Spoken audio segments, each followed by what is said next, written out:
Hello student, कैसे हैं आप सब। चलिए बेटा, आज स्टार्ट करेंगे class 12th chemistry, electrochemistry third chapter. Next lecture previous class में हम लोगों ने बैटरी पर डिस्कस किया था। Primary battery, secondary battery. ठीक, प्राइमरी में हमने दो चीज़ें पढ़ी थी, लैग्रांजे सेल यानी ड्राई सेल और मर्क्यूरी सेल यानी मरकरी सेल। और सेकेंडरी बैटरी में हमने दो चीज़ें हमारे पास थी, लेकिन एक आउट ऑफ सिलेबस थी, निकल कैडमियम बैटरी। हमने जो पढ़ी थी लेड स्टोरेज बैटरी पढ़ी थी। तो आज का जो टॉपिक है बेटा, आज हम स्टार्ट करेंगे इस लेक्चर में फ्यूल सेल। ठीक ना बेटा, आज का जो टॉपिक है हमारा वो है फ्यूल सेल। फ्यूल सेल कहते किसे हैं और ये कौन से प्रिंसिपल पे वर्क करता है। आपके पास इस चैप्टर में दो प्रिंसिपल आपको मिली, एक इलेक्ट्रोलिटिक सेल और एक गैल्वेनिक सेल। वो अदरवाइज है कि दोनों आपको इलेक्ट्रोकेमिकल सेल के अकॉर्डिंग वर्क करती, बट दोनों में डिफरेंस है, एक में स्पॉन्टेनियस है, एक में नॉन स्पॉन्टेनियस है। सॉरी। फ्यूल सेल कहाँ पे यूज होता है, ठीक, कौन सी प्रिंसिपल पे वर्क करता है, सारी चीज़ें, इसकी कैथोड और एनोड पे कैसी रिएक्शंस होती है, ओवरऑल रिएक्शंस क्या होती है, ये सारी चीज़ें वन बाय वन डिस्कस करेंगे। ठीक, तो पहले ये जान लीजिए, जो फ्यूल सेल होता है ये गैल्वेनिक सेल यानी गैल्वेनिक प्रिंसिपल पे वर्क करता है, जिसमें केमिकल एनर्जी को कन्वर्ट किया जाता है इलेक्ट्रिकल एनर्जी में एक पर्टिकुलर रिडॉक्स रिएक्शन के थ्रू। क्लियर है सबको। पहली बात तो ये ध्यान रखना, ये गैल्वेनिक सेल पे वर्क करता है, इसमें केमिकल एनर्जी को इलेक्ट्रिकल एनर्जी में कन्वर्ट किया जाता है, कन्वर्ट करते हैं, ध्यान रखिएगा। अब इसमें यूज क्या करते हैं, इसमें एक साइड से हाइड्रोजन और एक साइड से ऑक्सीजन यूज किया जाता है। ठीक, अभी मैं आपको डायग्राम भी दिखाऊंगा, एक साइड से आपको हाइड्रोजन और एक साइड से ऑक्सीजन। अब एक चीज यहाँ पे आती है कि हाइड्रोजन और ऑक्सीजन अगर हम ऐड करते हैं तो वाटर फॉर्म होता है, लेकिन यहाँ पे एनर्जी भी लिबरेट होती है, और इतनी ज़्यादा एनर्जी लिबरेट होती है कि वो डेंजरस होती है बेटा। तो अगर इस चीज़ का यूज़ हम कर रहे हैं फ्यूल सेल का, तो वो डेंजरस जो कंडीशन है वो तो हम चाहेंगे नहीं। तो हम उसके लिए क्या करते हैं, जो हम स्ट्रक्चर बनाते हैं, जो ऑपरेटर्स बनाते हैं, उसमें पोरस यूज़ करते हैं। अभी आगे चल के हम स्ट्रक्चर पर डिस्कस करेंगे। ठीक, तो पहले ये जान लीजिए कि इसमें कौन से प्रिंसिपल पे, गैल्वेनिक सेल में कौन सा केमिकल कंपोनेंट यूज़ करते हैं, specially hydrogen, oxygen, sodium hydroxide as a electrolyte, वहाँ पे हम यूज़ करते हैं। ठीक, अच्छा, यूज़ कौन करते हैं, इसका पर्पज़ कहाँ यूज़ करने का, वो सबसे इंपॉर्टेंट है बेटा, वो भी देखेंगे वन बाय वन। ठीक, सबसे पहले फ्यूल सेल की डेफिनीशन क्या है अकॉर्डिंग टू एनसीईआरटी। आप देखिए, आपके स्क्रीन पे दिख रहा है, एनसीईआरटी के अकॉर्डिंग जो डेफिनीशन है लिखा हुआ है, galvanic cell that are design to convert the energy of combustion fuel like hydrogen, methane, methanol, etc. directly into electrical energy are called fuel cell. I repeat again, galvanic cell that are designed, एक ऐसी galvanic cell जिसको design किया गया to convert, जो responsible है conversion of energy of combustion. Combustion मतलब उस fuel को बर्न करने पे जो एनर्जी लिबरेट होगी, उस एनर्जी को किस फ्यूल को बर्न करना है, hydrogen, methane, methanol, or directly into electrical energy are called fuel cell. ये है बेटा डेफिनेशन फ्यूल सेल की, इसको आप एज इट इज ऐसे ही राइट करिएगा, ये एनसीईआरटी के अकॉर्डिंग लिखा हुआ है। ठीक, एक स्टेटमेंट और देखिए जरा, आपकी स्क्रीन पे ही आपको दिख रहा है, फ्यूल सेल का लिखा हुआ है, a fuel cell is an electrochemical cell. अब इलेक्ट्रोकेमिकल सेल, गैल्वेनिक सेल इसी का पार्ट होता है, आपको फर्स्ट लेक्चर में ही बताया था, that convert the chemical energy of a fuel cell. ठीक, कह रहा है फ्यूल सेल एक इलेक्ट्रोकेमिकल सेल है that convert chemical energy of fuel and an oxidizing agent into electricity through a pair of redox reaction. यहाँ पे redox reaction होती है। क्लियर है सबको। आप चाहो तो इसको भी लिख सकते हो, अदरवाइज एनसीईआरटी, मेरे अकॉर्डिंग आप दोनों लिखिए और करके बीच में, एनसीईआरटी पॉइंट ऑफ व्यू को ज़्यादा प्रेफर करिएगा जो एनसीईआरटी के अकॉर्डिंग लिखा हुआ है। क्लियर है सबको। अच्छा, अब इसका ज़रा डायग्राम देखो बेटा, आपकी स्क्रीन पे दिख रहा है आपको। ठीक, इसमें ज़्यादा कुछ मुझे एक्सप्लेन नहीं, बोर्ड पे ज़्यादा नहीं, आपको डायरेक्टली यहाँ पे रिटर्न में आपको चाहिए। देखिए लिखा है फ्यूल सेल के बारे में, स्ट्रक्चर बना है, एक साइड एनोड है, एक साइड कैथोड है, दिख रहा होगा आपको, एक साइड से हाइड्रोजन को पास कराया जा रहा है और एक साइड से ऑक्सीजन को। क्लियर है सबको। गैल्वेनिक सेल में एनोड पे माइनस होता है, कैथोड पॉजिटिव, देखिए चार्जेस भी देख लीजिएगा। क्लियर है।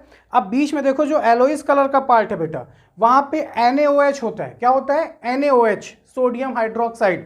ठीक, ये NaOH, अदरवाइज आप चाहो तो KOH भी यूज कर सकते हो, पोटेशियम हाइड्रोक्साइड। अब जो ब्लू कलर की लाइन है वो आपको उसे कहा जाता है पोरस। ठीक, इस पोरस को ऑक्सीजन क्रॉस करता है, इधर से हाइड्रोजन क्रॉस करता है। अब यहाँ पे जो सोडियम हाइड्रोक्साइड है ये इलेक्ट्रोलाइट भी टूटेगा Na+ और OH- में, इनका भी यहाँ यूज होगा जिससे हम वाटर फॉर्म कर सकते हैं। क्लियर है? जरा रिएक्शंस देखते हैं, रिएक्शन कैसे इसकी शो की जाती है, जरा वो देखो बेटा, आपको सारी चीजें कॉन्सेप्ट क्लियर हो जाएगा। वापस से जरा बोर्ड पे फोकस करिए, लिखा हुआ है एट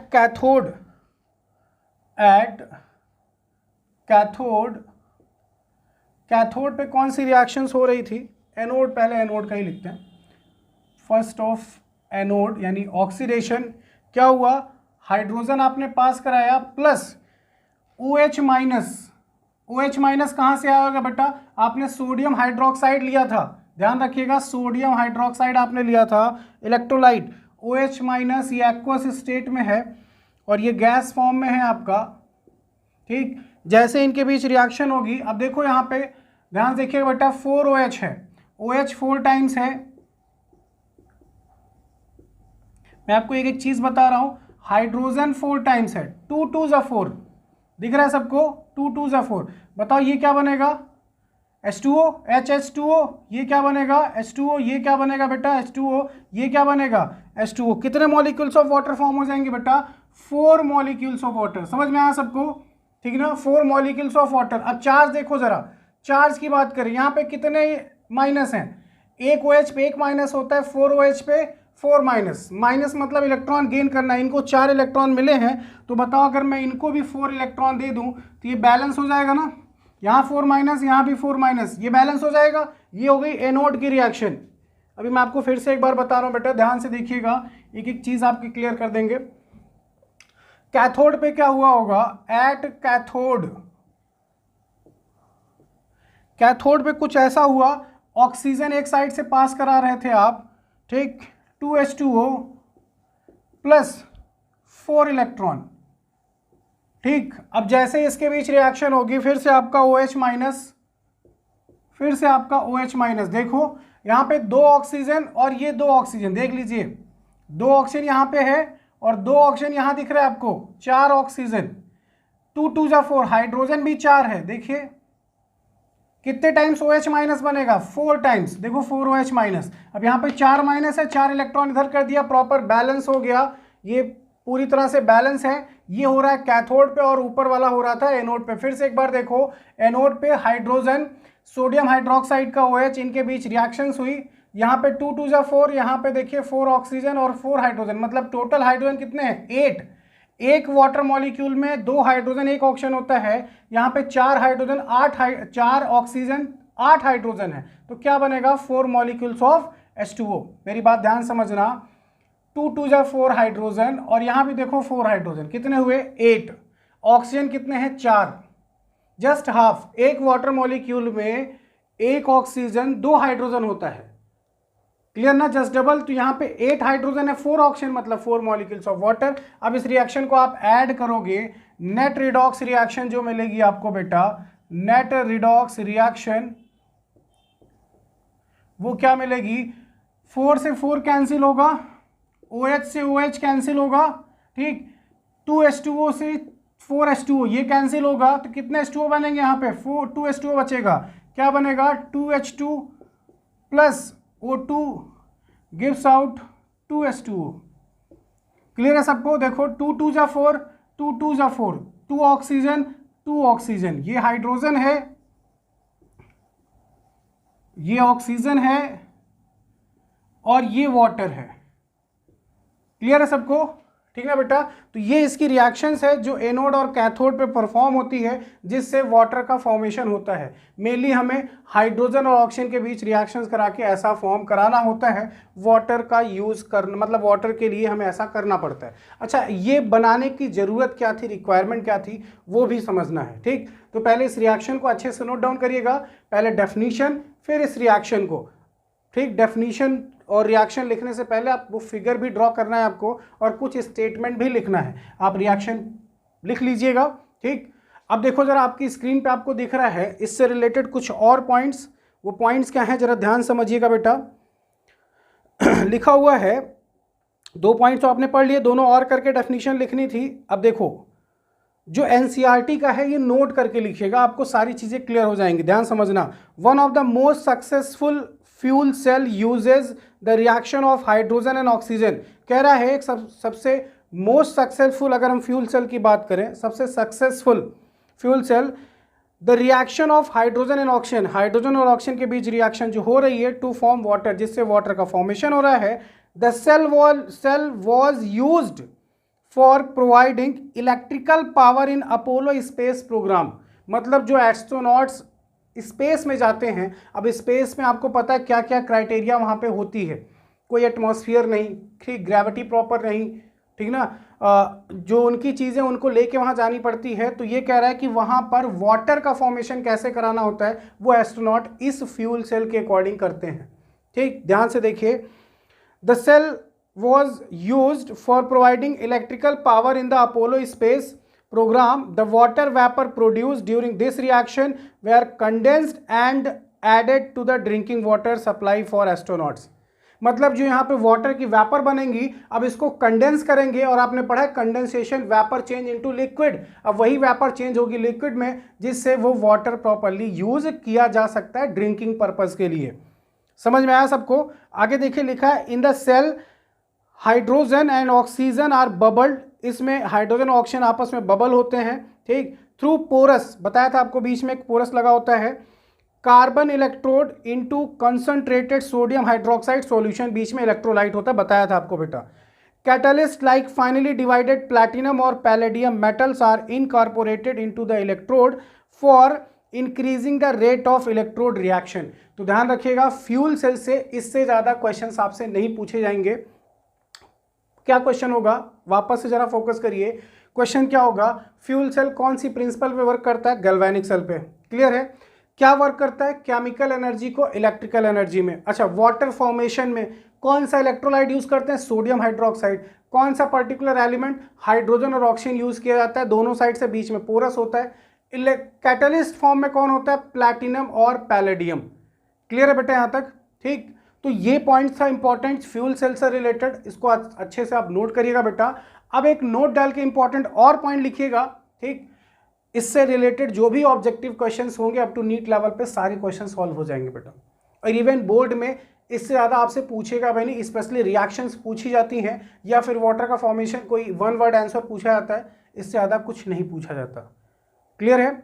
चलिए, एक नोट आपको और दिख रहा है आपकी स्क्रीन पे, वो जरा देखिएगा, फोकस करिएगा, क्या लिखा है, इसको अगर लगेगा तो आप नोट डाउन करिएगा बेटा। लिखा हुआ है, a fuel cell differ from an ordinary cell. Ordinary battery, एक फ्यूल सेल एक नॉर्मल बैटरी से डिफर होती है in the sense that reactant are not contained inside the cell. अगर कोई आपसे ये पूछे कि बैटरी और फ्यूल सेल में क्या डिफरेंस है, जबकि दोनों गैल्वेनिक सेल में वर्क करती, गैल्वेनिक सेल प्रिंसिपल पे वर्क करती है, तो फर्क इतना है कि बैटरी के अंदर केमिकल्स को इकट्ठा रखा जाता है, जबकि फ्यूल सेल में ऐसा नहीं, हमें हाइड्रोजन ऑक्सीजन को प्रोवाइड करना पड़ता है बाहर से। क्लियर है सबको? देखो क्या लिखा है, fuel cell differ from an ordinary battery in the sense that the reactant are not contained inside the cell. Reactant cell के अंदर नहीं होता, बट आर एक्सटर्नली सप्लाइड, हम बाहर से सप्लाई करते हैं from an external reservoir. Full stop. Next point, fuel cell is used in space vehicles and in this cell the two gases are supplied from external storage. In this cell, carbon rod are used as a electrode with KOH और NaOH as a electrolyte. तो बेटा आप चाहो तो इस statement को लिख सकते हो, इससे पहले जो मैंने दिखाया था वो भी सही है, वो एनसीईआरटी की लाइन है, ये आपके रेफरेंस बुक के अकॉर्डिंग है, और इससे ज़्यादा आपसे और एक्स्ट्रा चीज़ें नहीं पूछी जाती। क्लियर है सबको? तो ये अच्छे से इसको, मेनली आपका यही है, बोर्ड लेवल पे आपसे ये पूछा जाता है। कॉम्पिटिटिव लेवल से इसमें से कुछ वन वर्ड क्वेश्चंस ही पूछे जाते हैं। क्लियर है? इलेक्ट्रोलाइट का नाम पूछ लेगा, कैटलिस्ट का नाम पूछ लेगा, कौन सी इलेक्ट्रोड होती है, किसकी बनी होती है, ठीक, ये सारी चीज़ें पूछी जा सकती है। तो बैटरी और फ्यूल सेल में क्या डिफरेंस होता है वो भी मैंने आपको क्लियर कर दिया। क्लियर है सबको? आगे चले बेटा, चलिए चलिए देखते हैं आगे नेक्स्ट टॉपिक।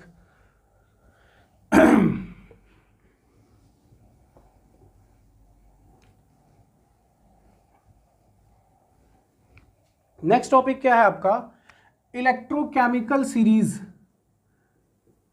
Electrochemical series.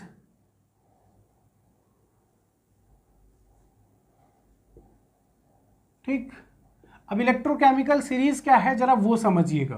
ठीक, इलेक्ट्रोकेमिकल सीरीज आपने इलेक्ट्रोकेमिस्ट्री चैप्टर में देखा होगा, फ्लोरीन से स्टार्ट होता है, लिथियम पे एंड होता है। एक बहुत अच्छा ऑक्सीडाइजिंग एजेंट है, एक बहुत अच्छा रिड्यूसिंग एजेंट है। ठीक, सबसे पहले बात करते हैं इसके डेफिनेशन की।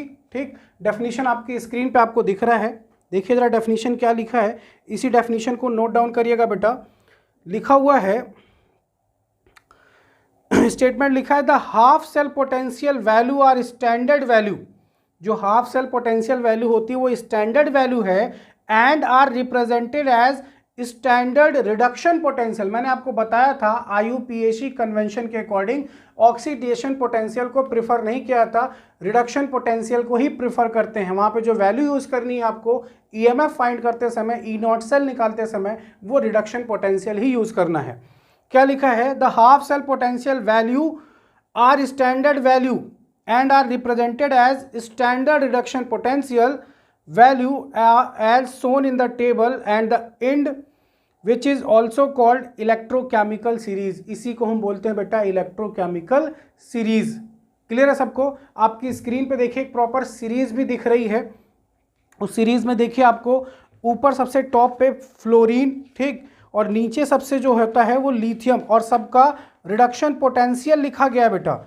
रिडक्शन पोटेंशियल लिखा गया है, मतलब वो इलेक्ट्रॉन गेन करेंगे तो कितना पोटेंशियल जनरेट होगा वो चीज़ है। ठीक, देखो फ्लोरीन 2 इलेक्ट्रॉन्स गेन करेगा F2 तो 2.87। अब देखो यहाँ पे ये भी दिया है increasing strength of oxidizing agent. अगर आप नीचे से ऊपर जाओगे तो सबसे अच्छा ऑक्सीडाइजिंग एजेंट कौन सा होगा, और अगर आप ऊपर से नीचे आते हो तो सबसे अच्छा रिड्यूसिंग एजेंट कौन सा होगा। ठीक, तो वो आपका कौन सा दिख रहा है, लिथियम नीचे की तरफ, और टॉप पे कौन सा दिख रहा है बेटा, फ्लोरीन दिख रहा है। इस टेबल को आपको देखना आना चाहिए। और मैं आपको बता दूं यहाँ पे जो वैल्यू दी गई है वो रिडक्शन पोटेंशियल की वैल्यू दी गई है।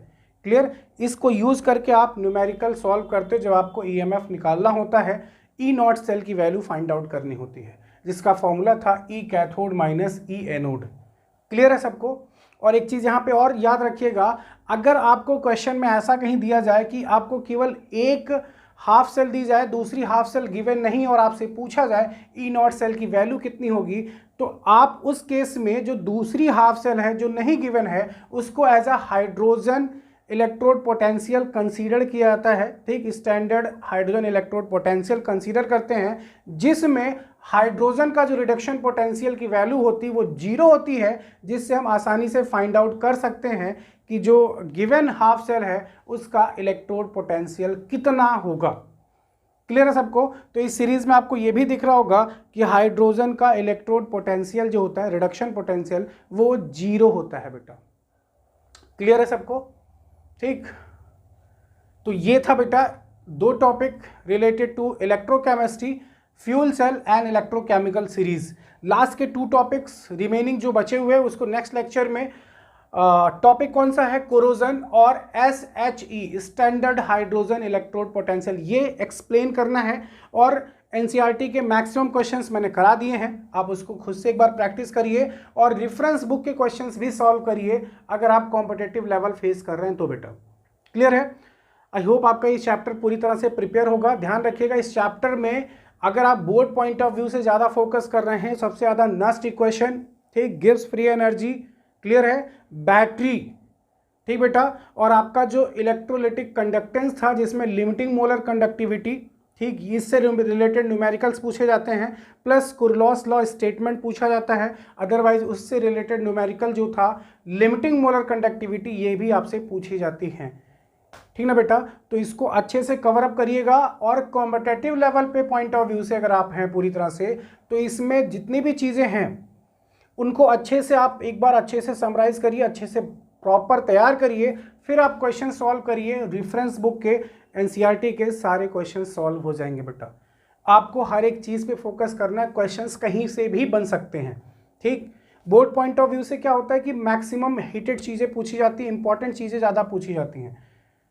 ठीक ना बेटा? तो अगर आप कंपटीशन लेवल पे प्रिपेयर कर रहे हैं, अपने आप को नीट की तैयारी कर रहे हैं, तो आप एक भी पॉइंट आपको छोड़ना नहीं है, एनसीईआरटी की एक लाइन आपको नहीं छोड़नी है। क्लियर ना? मैंने भी पूरी कोशिश की आपको ज़्यादा से ज़्यादा देने की। ठीक, तो नेक्स्ट लेक्चर जल्दी ही आपको मिलेगा बेटा, उसमें SHE और कोरोजन दोनों चीज़ें एक साथ एक्सप्लेन करेंगे और प्रॉपर वे में आपको समझाएंगे। क्लियर है? मिलते हैं नेक्स्ट लेक्चर में, तब तक के लिए थैंक यू बेटा।